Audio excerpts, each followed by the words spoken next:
both gentlemen testifying here today, issued dire warnings about the withdrawal's consequences. After the announcement, I, along with other Republican and Democrat members of Congress, urged the president to prepare for the withdrawal and its inevitable fallout. Unfortunately, those warnings were ignored. As the withdrawal date neared, the situation in Afghanistan deteriorated as the Taliban gained significant ground across the country. Yet the Biden administration's failure to plan for their withdrawal threatened the safety and security of U.S. personnel in the country. As a result, in July of 2021, 23 State Department employees in Kabul sent a dissent cable channel to Secretary Blinken warning of their grave concerns for Afghanistan's stability and for their own safety. Yet nothing was done. Instead, our investigation uncovered the White House refused to listen to warnings about the situation on the ground. Disturbingly, we have uncovered that State Department leadership prohibited its employees from even uttering the word NEO, shorthand for emergency evacuation, until as late as August of 2021. Too little, too late. Additionally, this committee learned that the State Department did not even request an emergency evacuation until after Kabul was surrounded by the Taliban.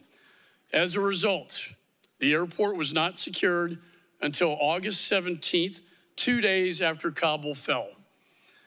As the saying goes, if you fail to plan, you plan to fail. And fail they did. The next 2 weeks created international outrage and humiliation for the United States. People all over the world watched as babies were flung over barbed wire fence by mothers without hope. Desperate Afghans fell to their deaths from airplanes, and hordes of people surrounded the airport as they tried to flee for their lives. The damage to our reputation and our credibility, the United States' credibility around the world, that damage will last for generations. Our service members were forced to watch as American citizens and Afghan allies were beaten and murdered outside the gates of the airport. These brave Americans were told to stand by as terrorists brutalized innocent civilians. And then on the morning of August 26, we watched in horror as reports of a terrorist attack at Abbey Gate flooded the news. 13 U.S. service members were murdered, with dozens more injured. 170 Afghans were killed, with countless injured as well. Some of the Abbey Gate Gold Star families members are here today, and we honor you. We honor your sacrifice here today. To the families here today and to the American people, I say, I will not rest until I get to the bottom of this tragedy. You deserve answers. The American people deserve answers, and I intend to deliver. When the last U.S. military plane left on August 30th, 2021, more than 1,000 American citizens remained trapped in Afghanistan, as were tens of thousands of Afghan allies who risked their lives serving beside our troops and diplomats. Many, if not most, of those allies are still trapped, constantly in fear for their lives. I want to thank both of our witnesses for being here today. Despite current DoD officials actively trying to limit your testimony, you have agreed to appear here voluntarily. And I'm grateful to you, both of you, sirs, for your service to our country and your service to this investigation. I also want to thank the Abbey Gate Gold Star families for joining us here today. And while the president has never publicly stated the names of your children, I will here today. Their names are Darren Hoover, Johanny Rosario, Nicole G, Hunter Lopez, Dagan Page, Humberto Sanchez, David Espinoza, Jared Schmitz, Riley McCollum, Dylan Marola, Kareem Nakui, Maxton Soviak, and Ryan Noss. Those are the names of the fallen. May God bless them. They will not be forgotten. And with that, the chair now recognizes the ranking member. Thank you, Mr. Chairman. And let me start by thanking former Chairman of the Chief of Staffs, General Mark A. Milley, and former Commander of the United States Central Command, General Kenneth F. McKenzie, Jr., for testifying before this committee today and sharing, as you did before, the House Armed Services Committee in 2021, key military and policy insights on the United States withdrawal from Afghanistan. I also want to thank you both for the years of sacrifice and service to our great country, and recognize the hundreds of thousands of American service members, diplomats, and development professionals that work to support the United States efforts in Afghanistan over the course of our presence in the country. I want to also recognize the 2,461 American military personnel who gave their life in Afghanistan for our country. And of course, that includes, who my heart bleeds for, the 13 brave Americans who were killed in an ISIS terrorist attack while facilitating the evacuation of 124,000 people over the course of 17 days in August of 2021. And as I've previously said, President Biden's efforts to end the 20-year war in Afghanistan and bring our troops home was the right one. And while that decision was in our country's best interest, a number of contributing factors complicated the withdrawal, namely President Ghani fleeing Afghanistan on August 15, 2021, and the resulting collapse of the Afghan government. As we heard in our hearing just last month from former Special Representative for Afghanistan Reconciliation, Zalmi Khalilzad, former President Donald Trump's Doha deal empowered the Taliban at the expense of the Afghan government. The Trump administration's commitment to facilitate the release of Taliban prisoners in the Afghan government, that they were there in their custody, and initiated significant unilateral U.S. troop drawdowns, placed the Taliban in the strongest position since the United States first arrived in Afghanistan 20 years earlier. Continued troop drawdowns, despite the Taliban not fully complying with terms of the Doha Agreement, undercut the United States' leverage with the Taliban. During the transition between the Trump and Biden administrations, it also became clear that the Trump administration lacked a comprehensive plan for withdrawing from Afghanistan, despite the May 1st deadline fast approaching. Upon taking office, President Biden conducted a thorough interagency review and determined he had two options. The president could either continue the withdrawal started by his predecessor or break the agreement and return us to an active war with the Taliban, a decision that would necessitate a significant surge of troops for an undefined time.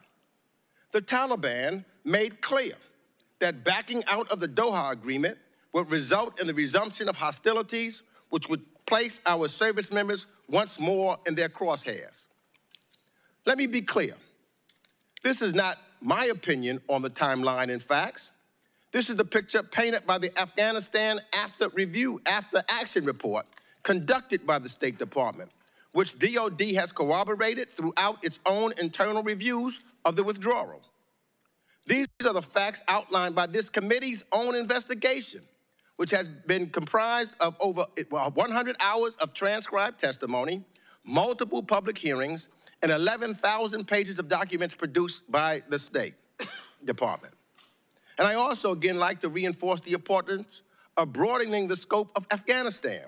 Proper oversight of Afghanistan requires an honest look back, not just at a few months, but at the entire 20 years of war over 4 administrations. Generals Milley and McKenzie, so I look forward to your continued commitment to truth and transparency today, helping us gain a better understanding so we may learn from our successes and mistakes. And I want to commend the efforts of all who contributed to the successful evacuation and airlift of 124,000 people from Afghanistan. We understand over the course of our interviews and investigations that this was an all-hands-on-deck undertaking, and while I'm thankful such an airlift was successful given the dynamic and chaotic situation on the ground, we must also scrutinize the lessons learned, including from the tragic bombing at Abbey Gate. So I look forward to hearing how the Defense Department, similar to the states Afghanistan's AAR, has taken efforts to assess and learn from our withdrawal so that we do not repeat those mistakes in the future. Let me close just by saying I would like also to make special mention of our previously bipartisan commitment to ensuring special immigrant visas for the Afghan allies who've worked with U.S. service members and diplomats throughout our mission in Afghanistan. Thus far, the Republican leadership in the House is refusing to increase the SIVs to the administration's requested amount. So I know Chairman McCall and the majority of members on this committee agree that Congress must act on fulfilling our promises to them, and I hope to have your support in working with Democrats on getting that done. And with that, I yield.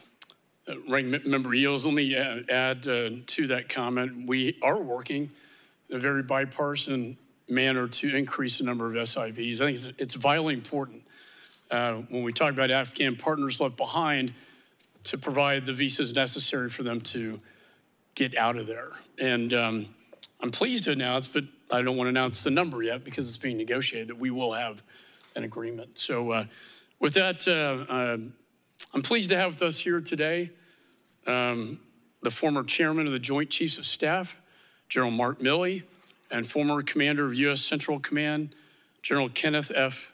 McKenzie, Jr. Both generals played a pivotal role throughout the Afghanistan withdrawal, but also a pivotal role throughout our nation's history in many conflicts. And I commend you for your service to our nation. Your full statements will be made a part of the record. I'll ask that each of you keep your remarks to 5 minutes. And finally, as a reminder, today's hearing is subject to the veracity protections of Section 1001 of Title 18 of the United States Code, which makes it a crime to knowingly make any false, fictitious, or fraudulent statements to the committee in the context of this investigation. With that, I now recognize General Mark Milley for his opening statement. Thank you, Chairman McCall and Ranking Member Meeks and members of the committee, and thank you for your efforts and what you're doing. I'm grateful for the opportunity to be here with General McKenzie, and my purpose here today is to help you form a holistic assessment of our efforts in Afghanistan. But most importantly, I'm personally here today, voluntarily, to help the families of the fallen, the 13 fallen at Abbey Gate, and the thousands of fallen and tens of thousands of wounded and countless other members who suffered the invisible wounds of war, to help them get answers. I'm humbled to be here today with 3 Gold Star families from Abbey Gate, and I know the other families couldn't make it, but I intend to contact them in the coming weeks. They know my feelings for them. They know that there are no words by me or any general or any politician or anyone that can ever bring back their fallen. But all of us can, and all of us must honor their sacrifice to protect our country and to be forever grateful that they answered the call to the colors. Each of them paid the ultimate sacrifice on the altar of freedom, like so many before them, in order to keep our nation safe. And we owe them answers. And I am committed to assist in the effort to get them answers. But we should also not be under any illusion. We're not going to get all the answers here today. It's a process that's going to take a considerable length of time. And we must also recognize that much of the record, in fact, is classified and beyond the scope of this open hearing. So over 2 decades, between 2001 and 2021, about 800,000 of us in uniform in the United States military served in Afghanistan, and thousands of others from many agencies in our government. Of those, 2,461 soldiers, sailors, airmen, and Marines gave their lives. Almost 30,000 more were wounded in action, and countless others suffered those invisible wounds. And that includes the 13 from Abbey Gate.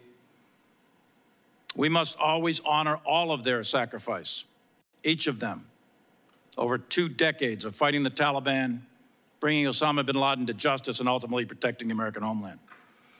We lost over 200 U.S. and international troops and many more wounded in action in units that were under my direct command in several tours and multiple years of combat in both Iraq and Afghanistan. And every commander who's ever served in combat knows that we personally issued the orders that gave the task, the purpose, the place, and the time of that soldier's death or wounds. And we also know it was the enemy that killed or wounded them. Combat's an unforgiving environment, and those of us who have served in the brutality of ground combat live with that dark reality every day and every night. And we'll live with that for the rest of the days of our lives. There's no military leader who's lost troops in combat who does not know that feeling. So this is personal to me. And I will do everything in my power to ensure that these families and all of our veterans and families know the truth and have the answers. At the peak of our military commitment in 2011, the United States had just over 100,000, or just under 100,000 troops and about 20,000 DoD contractors. That same year, the United States began to steadily draw down troops, close bases, and retrograde equipment. Nothing we're going to discuss today happened overnight. It was a process of withdrawal that spanned a decade. The outcome in Afghanistan was the cumulative effect of many decisions over many years of war. And like any complex phenomena, there's no single causal factor that determined the outcome, but multiple factors in combination. In the fall of 2020, as I previously testified publicly, my analysis, my personal analysis, was that an accelerated withdrawal would likely lead to the general collapse of the Afghan security forces and the Afghan government, resulting in a large-scale civil war reminiscent of the 1990s or a complete Taliban takeover. In November 2020, DoD received orders from the White House to reduce troop levels 2,500 by January 15, 21. When the current administration took office in January 21, there were, roughly speaking, 2,500 U.S. troops on the ground with about 22,000 NATO troops and contractors. Beginning in February 21, the National Security Council conducted a 10-week interagency review of the Doha Agreement, and various options were presented and debated. In previous public testimony, I noted that at that time, my analysis, based on my assessment and the recommendations of the commanders, to include General McKenzie, and the consensus of the Joint Chiefs of Staff, was that we needed to maintain a minimum force of 2,500 troops on the ground, mostly special forces, with allied troops and contractors, in order to sustain the Afghan National Security Forces and its government until the diplomatic conditions of the Doha Agreement were met. Without this support, it was my view at the time that it was only a matter of when, not if, the Afghan government would collapse and the Taliban would take control. Again, I previously publicly testified, and I consistently supported a negotiated end to the war, but only if there was a reduction in violence leading to a permanent ceasefire, and there were Afghan-to-Afghan negotiations leading to a power-sharing agreement between the Afghan government and the Taliban. And it was my view that absent those conditions, I was not in favor of a unilateral withdrawal of U.S. forces because of my assessment of the associated costs and risks. The fundamental tension facing the president, in fact, 2 presidents, was that no one could satisfactorily explain when or even if those conditions would ever be met, and if we stayed indefinitely, then open war would likely begin with the Taliban again, with increased risk of additional casualties. On 14 April 21, President Biden made the formal announcement of his decision to honor the Doha Agreement with a military withdrawal while maintaining a continued diplomatic presence. The Department of Defense understood that our mission was to conduct a retrograde of the remaining U.S. military forces and equipment while leaving a small contingent to defend the American embassy while diplomatic outcomes were negotiated. On 14 August, the non-combatant evacuation operation decision was made by the Department of State, and the U.S. military alerted, marshaled, mobilized, and rapidly deployed faster than any military in the world could ever do. It is my assessment that that decision came too late.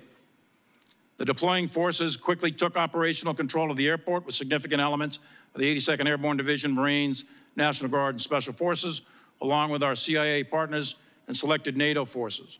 Additionally, we set up multiple bases to process evacuees in other countries throughout the Middle East, Europe, and CONUS. In short, the United States military performed one of the most incredible evacuations under pressure in recorded history in an extremely difficult, dynamic, and dangerous environment. That performance is due to the individual bravery, competence, and compassion of every private to general who had any role in this NEO. At the end of 20 years, we, the military, helped build an army, a state, but we could not forge a nation. The enemy occupied Kabul, the overthrow of the government occurred, and the military we supported for 2 decades faded away. That is a strategic failure. But the military also provided hope for 20 years to the Afghan people. We provided unprecedented opportunity to millions. In the final days, we gave 130,000 people their lives and freedom at very high cost. And most importantly, we protected the United States from terrorist attack from Afghanistan, which was our original mission, and that mission continues today. There are many lessons to be learned from 20 years of war and the 10-year drawdown of forces and the final evacuation. And Mr. Chairman, I have a lengthier paper for a written testimony that I would like to submit for the record with your permission. Without objection, so ordered. To the American people, the most important lesson, I think, to learn is that your troops, the United States military, from private to general, did all that bravery and duty could ever do. Your military defended you successfully for 20 years and continues to do that. And for that, every American should be eternally grateful. To all the veterans of Afghanistan, hold your heads high, and I know there are several in the room today. Know that you did your duty. Each of you did what your country asked of you under extreme circumstances. Many of you, like Congressman Mass, lost limbs and were grievously wounded. And you did it selflessly with professionalism, courage, compassion, and with great sacrifice. And finally, to the Gold Star families that are here with us today and those that couldn't make it, there's nothing that I can say or do that's going to fill that gaping hole in your heart. But as I've told you before, I'm committed, and I will honor that commitment to get you the answers, to get you to the truth. And I will personally, and I know everyone else will as well, honor your sacrifice and the sacrifice of your loved one. Thank you, Mr. Chairman. I look forward to your questions. Thank you, General Milley. I now recognize General McKenzie for his opening statement. Chairman, thank you, and I'd like to ask that this opening statement microphone. be submitted for the record. Got it. I'd like to ask that this opening statement be submitted for the record. Without objection, so ordered. Chairman McCall, Ranking Member Meeks, distinguished members of the House Foreign Affairs Committee, I'm here to voluntarily testify today about the military component of our withdrawal from Afghanistan. Before I begin, I'd like to recognize the Gold Star families that are here today. I hope that what we discuss today will reduce their pain. Like General Milley, I am humbled to be in their presence here today. As you are aware, in September 2021, I provided over 10 hours of open and closed testimony on this subject to the 2 congressional committees charged with oversight of military operations, the House Armed Services Committee and the Senate Armed Services Committee. Much of my testimony will of necessity mirror that earlier transcribed testimony. As a theater commander, I will confine my opening remarks to those matters that were under my direct operational control, specifically the withdrawal of U.S. military forces and the subsequent non-combatant evacuation operation, or NEO. These were 2 distinct and separate operations. We had detailed, constantly updated plans for each of them. We executed both of those plans, although separated in time. And thanks to the valor and dedication of thousands of men and women in harm's way, we completed both missions, but not without loss of life. We honor the 13 brave Americans who died at Abbey Gate, joining the over 2,400 other service members who lost their lives in this 20-year campaign. Their sacrifice stands with those of our coalition partners and, of course, the Afghans who fought beside us for so many years. I briefed President Trump on a plan to completely depart Afghanistan on 3 June 2020. This plan envisioned the complete withdrawal of all our forces and our diplomats and citizens. It also contemplated the possible withdrawal of Afghans who had served with us. The plan had a number of options, but it was the framework for everything that followed.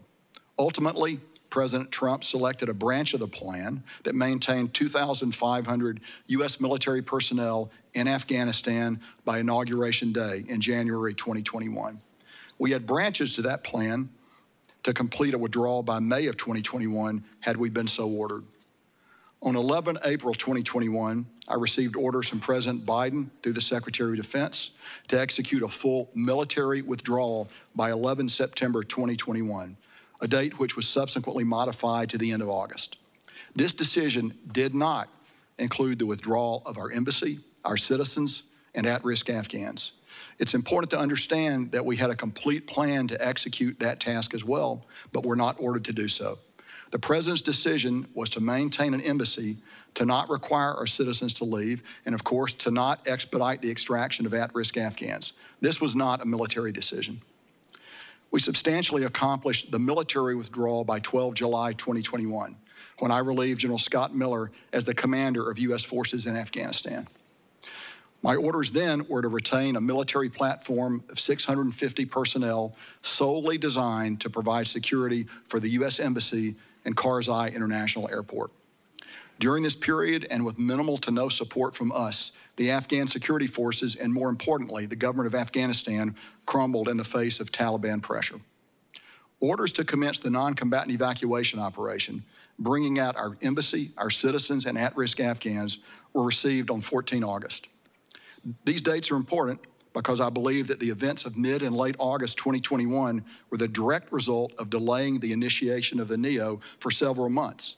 In fact, until we were in extremis and the Taliban had overrun the country. As you are aware, the decision to begin a NEO rests with the Department of State, not the Department of Defense. Despite this, we had begun positioning forces in the region as early as 9 July, but we could do nothing to commence the operation, the evacuation, until a NEO was declared. Our operations at Karzai International from 14 August through our ultimate departure on early 31 August were both heroic and tragic. This was a combat operation of the most difficult sort, carried out in contact with the enemy. We eventually put 5,784 U.S. troops, almost 2,000 more coalition and other forces, 8 U.S. maneuver battalions on the ground at Karzai International. I'd like to talk a little bit now about Abbey Gate. It was a tragic event, one of many that have occurred over our 20-year engagement in Afghanistan. It remains my opinion that if there is culpability in this attack, it lies in policy decisions that created the environment of August 2021 in Kabul. Culpability and responsibility do not lie with the troops on the ground, who perform magnificently. It does not lie with the platoon, company, or battalion commanders, or the flag officers who oversaw operations on the ground in Kabul. The simple fact is this: on the battlefield, even with good planning, tremendous execution by brave people on the ground, the enemy sometimes has success. To ignore this fact is to ignore the fundamental reality of the battlefield. If there's fault, it lies in a policy decision that placed the joint force in this situation and exposed the force over time to the possibility of these kinds of attacks. We did not rely on the Taliban for our security. We used them as one tool among many to beef up our defensive posture. We avoided a number of potential Abbey Gate attacks, and I'm proud of the commanders and troops who prevented them. This is small comfort to those who lost loved ones, and I realize this.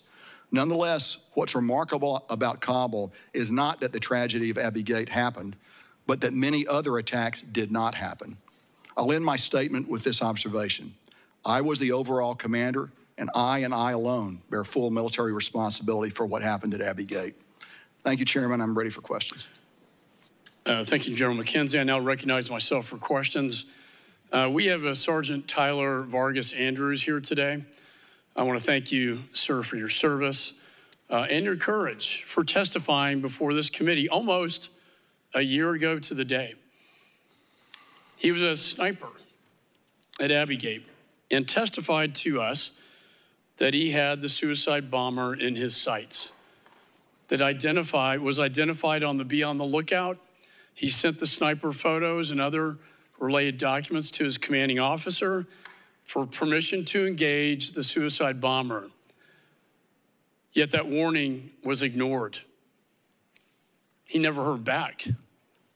I and the chairman of the Armed Services Committee, after that testimony, sent a letter to the Department of Defense requesting that these documents and sniper photos be delivered to the Congress, produced to the Congress by this document, this letter request.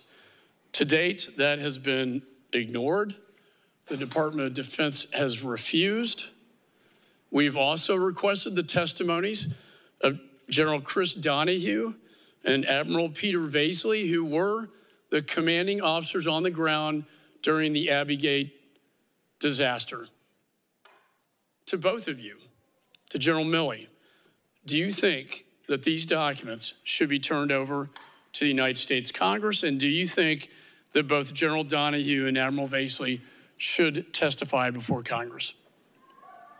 Sure, I absolutely do. I believe transparency. You're the board of directors for this corporation called the American government, and I believe that you're entitled to those within the bounds of classification. Absolutely. So whatever documents are out there should be turned over to the appropriate committees of jurisdiction and oversight, and whatever witnesses are needed to establish truth and transparency within the bounds of classification should absolutely happen.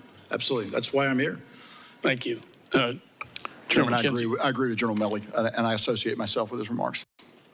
So also on accountability, I've asked the State Department officials who was responsible for the catastrophic emergency evacuation. Not surprisingly, they point their fingers at the Department of Defense. But I want to set the record straight.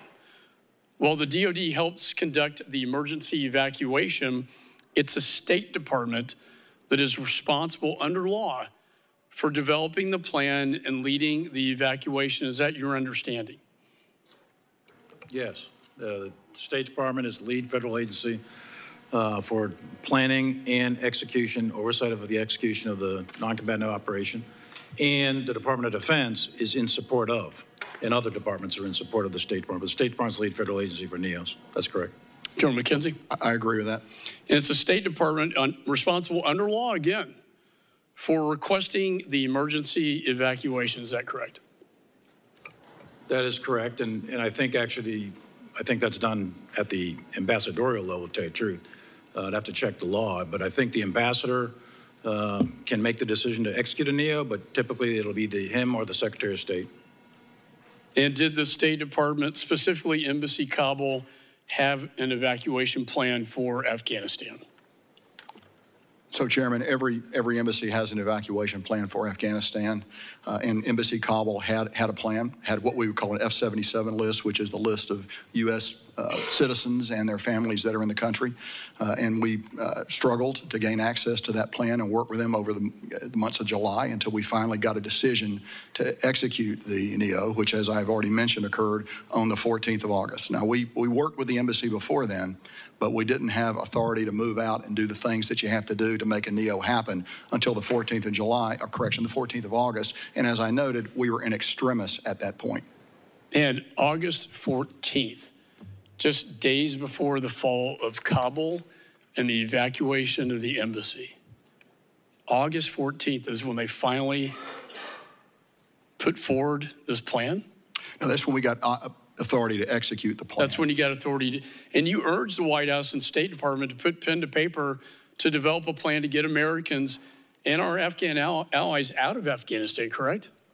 Yes, I did. In fact, I was concerned by the middle of July. I was concerned about the different pace of Department of Defense planning as compared to Department of State planning. And I took an opportunity then to make representations to the Secretary about my concern over that, the fact that we were moving pretty fast on this. They were not moving fast, and I was concerned that we were going to arrive at different locations just based on it. And I went to the Secretary. We spent some time talking about that, and actually followed up with a written idea on some things that we could do. Sent a letter with 10 recommendations to the Secretary of Defense on that. And is that your recollection, General Milley? Absolutely. Without breaching things like executive privilege, et cetera, my assessments at the time, and Frank McKenzie submitted assessments, Scott Miller submitted assessments, the general consensus of the military, up through and including the Secretary of Defense, was that the embassy should be coming out, roughly speaking, at the same time we should be coming out. And then after the decisions were made to keep a diplomatic presence there, as the situation deteriorated through the summer and the fall of the provincial capitals, et cetera, we were clearly pressing for early calls to execute a NEO. And they did eventually develop a plan? Well, go ahead on the planning. So they had a plan. Like I said, it's a requirement to have the plan, but it's one thing to have the plan. It's a second thing to do the actual coordination on the plan, to talk about the specifics of execution. So having a plan is one thing, preparing the plan, vetting the plan, coordinating the plan with the people that are going to actually carry you out, the Department of Defense, that's another set of tasks completely. And that was too little, too late. It was my judgment that it was far too little, far too late. Was that your assessment, General Milley? It was, and I would broaden it a little bit by saying it was a pretty consistent assessment by me and other members of the uniformed military, up to and including the Secretary, that the withdrawal of the military forces and the contractors in the NATO forces that went with it would ultimately lead, as I said in my opening statement, to a general collapse of the ANSF and the government. And as I mentioned, the tension was, when would those conditions be made? It was also our assessment at the time that keeping an embassy open in a war zone, which Afghanistan was, and to do that without the presence of the U.S. military and the contractors in NATO, et cetera, that embassy would be untenable. And that was your advice to the State Department and the White House? Well, as you know, because of the requirements of executive privilege, et cetera, I can tell you what my assessments were at the time, and those were my thoughts at the time. Do you believe that their failure to plan timely created the chaos at HKIA Airport? I think the call to execute the NEO came too late, and as General McKenzie mentioned, it was officially logged in on the 14th. At that point in time, the Afghan government senior leadership was preparing to depart, and they departed the next day on the 15th. Thousands of Afghan civilians were gathering at the airport. The Afghan security forces were collapsing in the various provincial capitals, and although there were some still in and around Kabul. So the general situation at that point was 750 U.S. soldiers in and around the embassy. The Turkish troops were required, along with some ANSF, to protect HKIA. They melted away. So you had a situation with the U.S. Embassy and 750 troops when that NEO was called. And now we had leaned forward. So I think it's the 9th, 10th, or 11th time frame. We had already put forces on alert, et cetera. But in essence, we alerted Marshal deployed 82nd Airborne Division, Division Ready Brigade, and the MU out of Saudi that was underneath General McKenzie's control. They rapidly deployed along with special forces to take control of that airport. It took two to 3 days. That's where those videos come from. But they eventually wrested control of that airport. And General McKenzie, you agree with that assessment? I do. That reflects the opinion I had at the time and the opinion I had now. Yeah, I believe the accountability ensures mistakes of the past are not repeated. But from where I sit, the President and this administration refuse to acknowledge their failures. There's an inscription at the National Archives down the street that reads, "What is past is prologue." Now, I launched this investigation to make sure that the mistakes made in Afghanistan never, ever happen again. With that, I recognize the ranking member. Thank you, Mr. Chairman. Let me start by saying thank you. You all you're here voluntarily. Is that correct? Correct. That is correct, sir. Although you did receive the threat of a subpoena at one point. Is that also correct? Received a threat of being subpoenaed to come today? Chairman McCall mentioned that he wanted us to appear and that there are compulsory measures, which I took to mean subpoena, sure. But look at that wasn't necessary from the beginning. I know you came voluntarily, but I just want to get the point out that there was something in regards to, you know, a subpoena to come, correct?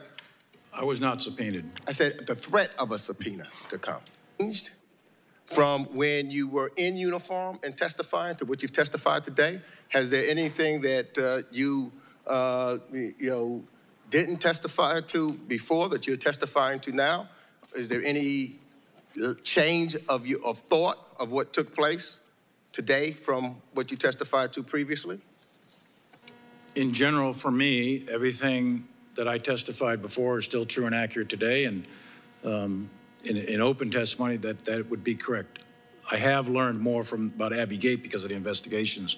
That wasn't available during previous testimonies. For me, it wasn't.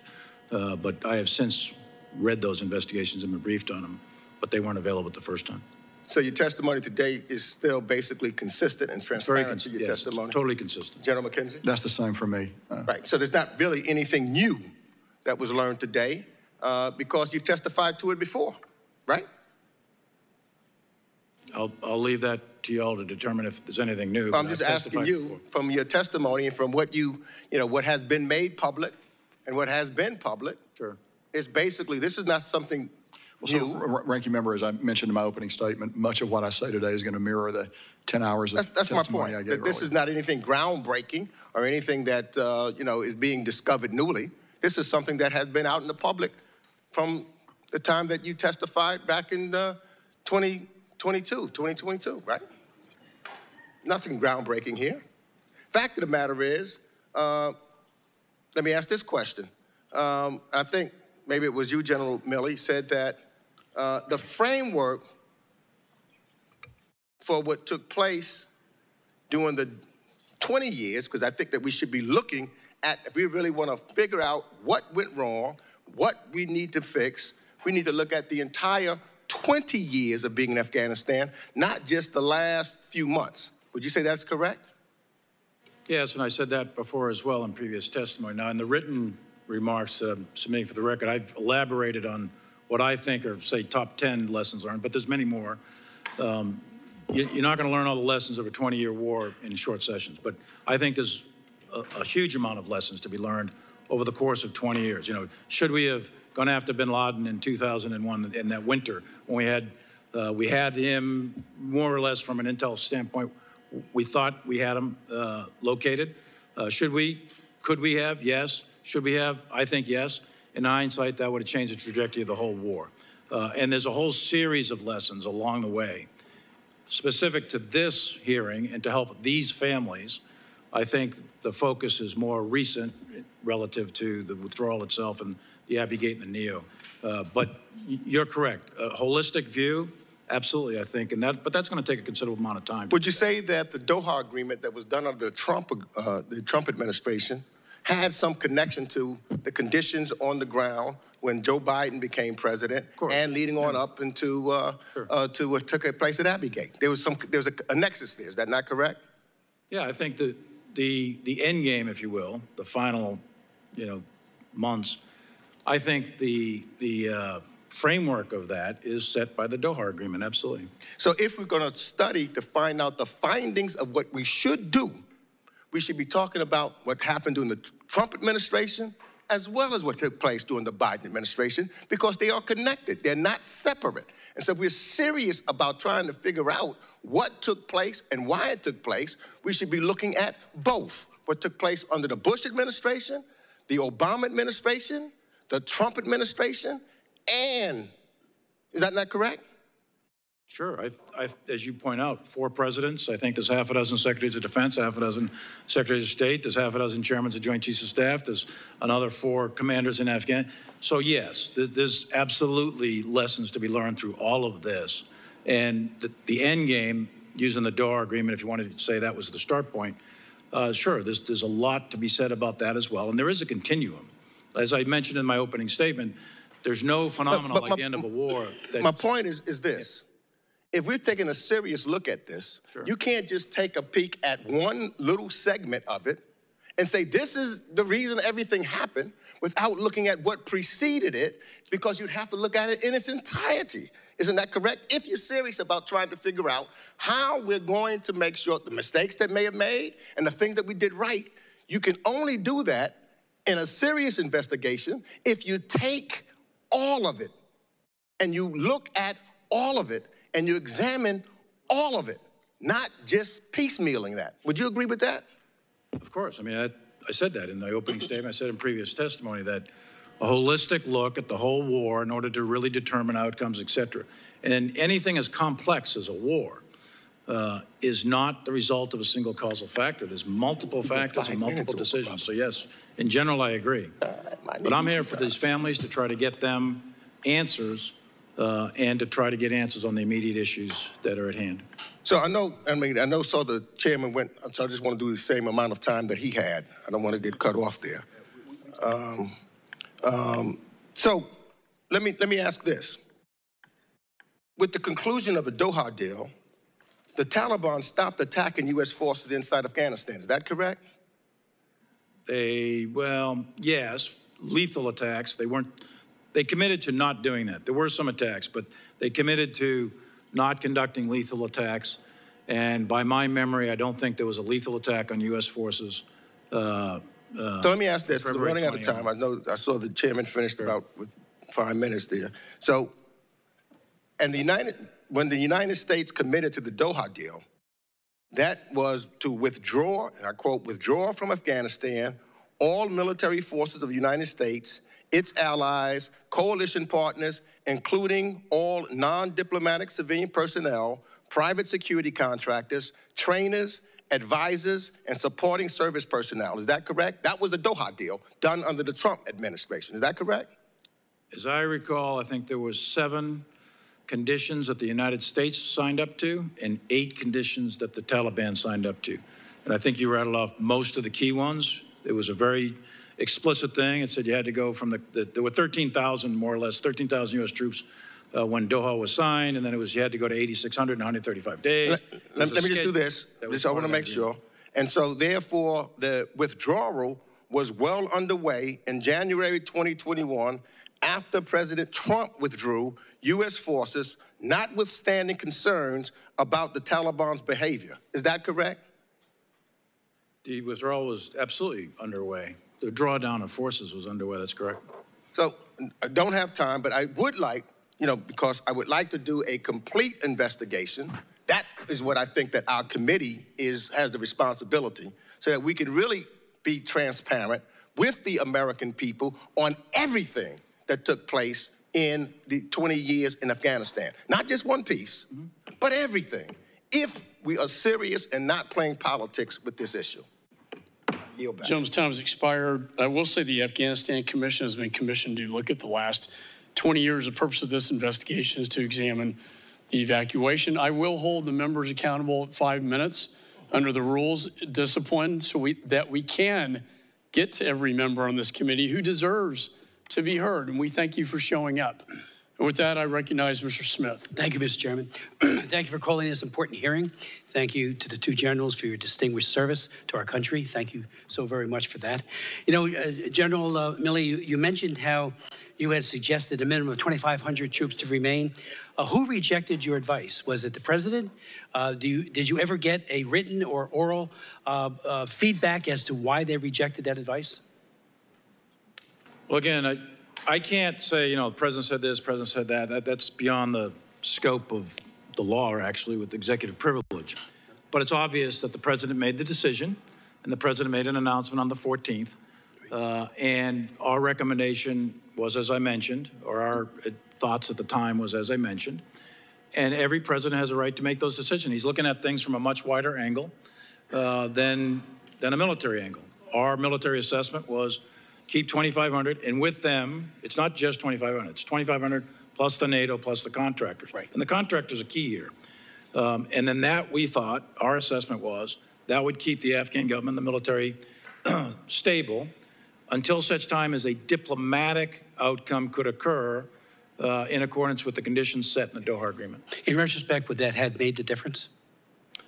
I mean, we'll never know, I guess, because it didn't happen. So I do think, though, that I believe that the Afghan government, the Afghan security forces would not have collapsed in August of 21 had we maintained that posture. Those were high-end special forces capable of defending themselves and conducting operations as they had been for a while.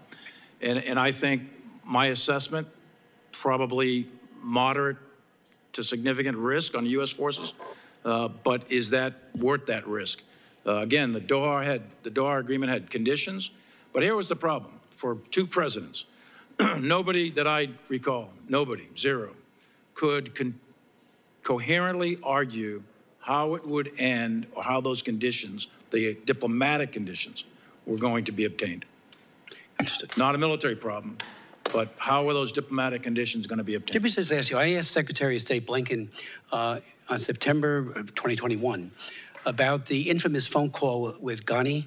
And Reuters did get a copy of that phone call, about the transcript and apparently an actual verbatim. They listened to it. And in it, he said that there's a need, whether it's true or not, this is our President of the United States saying this, whether it's true or not, there's a need to project a different picture about the Taliban's capabilities. General McKenzie, you talked about how there was no plan to get U.S. citizens out. And then there seemed to be a bewilderment on the part of the administration why Americans weren't flocking to leave. They didn't have many ways of doing it anyway. And I'm just wondering what you thought of that phone call. I mean, I asked Blinken, he said, you know, I don't talk about something that's been leaked. Well, is it true? Did he say that? You know, lying like that to me, when you give the false impression to a whole group of Americans who never then got out, that's very, very serious. Secondly, just let me ask, because I will run out of time, how many Americans were left behind? And again, I thank you that you did everything you could to make this policy work, but you were given a policy that was egregiously flawed. But how many Americans were left behind? How many of our allies? And what has happened to them? Have they been beaten, killed, tortured? And secondly, about all the weapons that were left behind, there are reports that some of it has found its way to Hamas. I don't know if that's true. I know you did everything you could on the way out to destroy them, but many were intact and left in the hands of the Taliban. I can't speak to the phone call. I don't have any personal knowledge of that. Number of Americans. This was always an issue. The number of Americans, as General McKenzie said, an F-77 report is supposed to, every ambassador in every country of the world keeps an F-77 report, and they're supposed to track the Americans, where they're at, the phone numbers, address, et cetera, in the country. That was always a difficult number for us in the Department of Defense to get a hold of, and I think it's true at the tactical level and operational level as well. And I'll be candid, I don't know the exact number of Americans that were left behind because the starting number was never clear. Same is true of at-risk Afghans, SIVs, the commandos, other Afghans that serve with us. Those numbers varied so widely that they were quite inaccurate, as best I could tell at the time. I would just say I'm not sure, even today, about the accuracy of all those numbers. Are they in jail, dead, some of them? I think some were killed. Afghans. I don't know about the Americans. I don't think the Americans were, but I think some of the Afghans were tracked down that worked with us, and I think some of them were killed, and I'm pretty certain some of them in pretty brutal ways. Some were managed to escape through various means. Others have just laid low and keeping their heads down. Gentleman's time's expired. Chair recognizes Mr. Sherman. Thank you. Mr. Chairman, I wish we were having a hearing with these excellent witnesses on what's on people's minds, which is what's going on in Gaza, where we could discuss the incredible difficulties of urban warfare and how the top expert on urban warfare at West Point has said that Israel has done at least as good a job as any other military in minimizing civilian casualties, given the incredible difficulties of urban warfare. Instead, we have what appears a highly politicized hearing trying to blame Biden. And this hearing began with the title, Biden's Strategic Failure. It's my understanding that our witnesses refused to testify with that title. In any case, they should have. We've now retitled the hearing, but we haven't repurposed it. It continues to be politicized. But a highly partisan hearing shouldn't be held if you're in the party that made most of the mistakes. Let's put this in context. We had a real dispute as to whether we should leave 2,500 or so American servicemen there for perhaps this decade and the following decade. The dissent cable argued for that. A lot of the foreign policy establishment argued for that. But Trump promised the American people every single American soldier would be out. And from that point, we had no bargaining position. That's why the chief negotiator, said that it was well known by 2018, by the end of 2018, that we are hell-bent to get every person out. And so what kind of agreement did we enter into in Doha? Supposedly by the best negotiator in the world, then President Trump. It is an agreement that says it's okay for the Taliban to treat 12-year-old girls like sex slaves. No provision prohibits that. Nothing prohibits the Taliban from killing people because they're part of the LGBT community. Nothing prohibits them from killing someone because they convert from Islam to Christianity. All they're required to do is talk to the Afghan government. They talked, perhaps, and then they assumed total power. And we could do nothing about it because we had promised the American people that absolutely every soldier would be out. And of course, right before the election, Trump promised to have them all back by Christmas of 2020. The Trump administration lost 59 of our servicemen, 152 of our contractors, accomplishing absolutely nothing. We surrendered in 2020. We could have surrendered in 2017.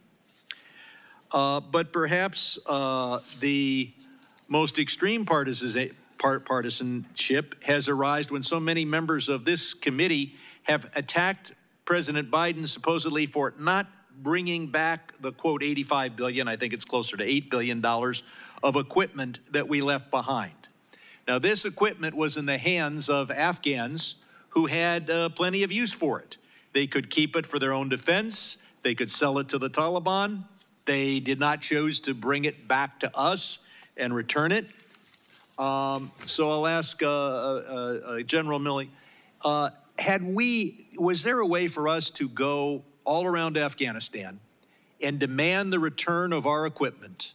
This is assuming, I realize that at the time we hoped that the Afghan armed forces would use that to resist the Taliban. But if we had realized that they were going to cave immediately, could we have taken that equipment away from all these Afghans with no casualties? No, of course not. So we would have incurred very substantial casualties if we had done what so many on the other side of the aisle have suggested, and that's somehow get back our equipment. Now, how does our withdrawal from Afghanistan compare to our withdrawal from, well, actually, I have another question. Biden came in January 2021. Was there a comprehensive plan at that time to both withdraw absolutely every one of our servicemen, because that was the promise Trump had made to the American people, while withdrawing in an organized way with no American casualties? Was there a complete plan ready to go at that time? So 2 points. If I go back to the equipment just very quickly. As I recall, and I think it's laid out in the Seagar's report, the special IG for Afghanistan, it's about 80 some odd billion dollars worth of military aid total. That's everything from food and building barracks and uniforms and boots to include equipment over 20 years. Right. And then he cites, I think it's 7.2 billion of military equipment, U.S. manufactured military equipment that is with the Afghan security forces. That's Afghan-owned equipment, not American equipment.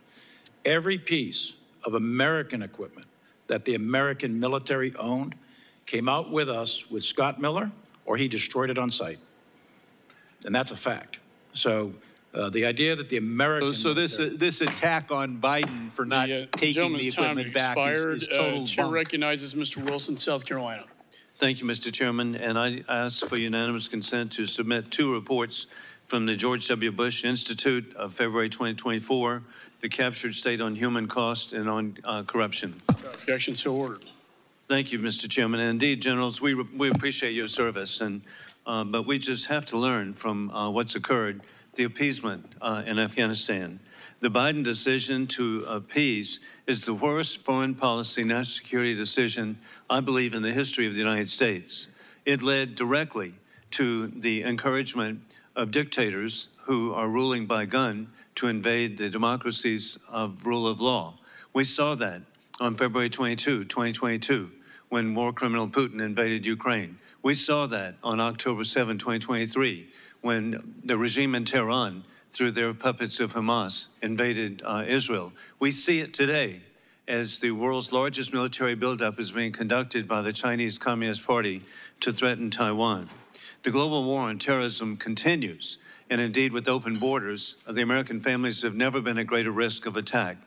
And I especially appreciate the military families who are here today. As a 31-year veteran of the 218th Infantry Brigade, I visited 4 times with our personnel, with the Adjutant General Bob Livingston, our troops serving in Afghanistan, and I saw them serve with their Afghan brothers, just as you did. And due to encouragement by my wife, I'm particularly grateful. My oldest son, Alan, received a CAB in Iraq. My second son, a doctor at Baghdad International Airport. My third served at the southern border and also served in Egypt. And my youngest son served under your command a year in Afghanistan. And to me, the Biden decision that led to the 13 deaths of the persons at Abbey Gate, the service members, is just inexcusable. And I actually felt assured, generals, knowing that your competence and capability, particularly a Citadel graduate, but I am very concerned that you were blamed on August the 26th, 2021, by Mr. Biden. He specifically said that the 13 murdered, the withdrawal of forces was a decision as determined by the military, and he said he had letters that indicated that you had said that there should be an immediate appeasement. I sent a letter that day to the president asking for copies of the letters, and every couple of months I'll send another request. It has not been provided. And so there are no letters. And it's the responsibility of the President of the United States, his decision that resulted in what occurred, putting American families at risk. With that, and indeed the Doha Agreement, each of you was a violation. It was conditions-based. And were there violations by the Taliban of the agreement? I'll let John McKenzie give the specifics, but yes, the Taliban violated every condition of the agreement except lethal attacks on U.S. forces from the time they signed the agreement all the way to the end. Yes, they were in violation. They didn't renounce al-Qaeda. They didn't do Afghan-to-Afghan negotiations. They didn't, there's a whole series of conditions in the Doha Agreement that they didn't do.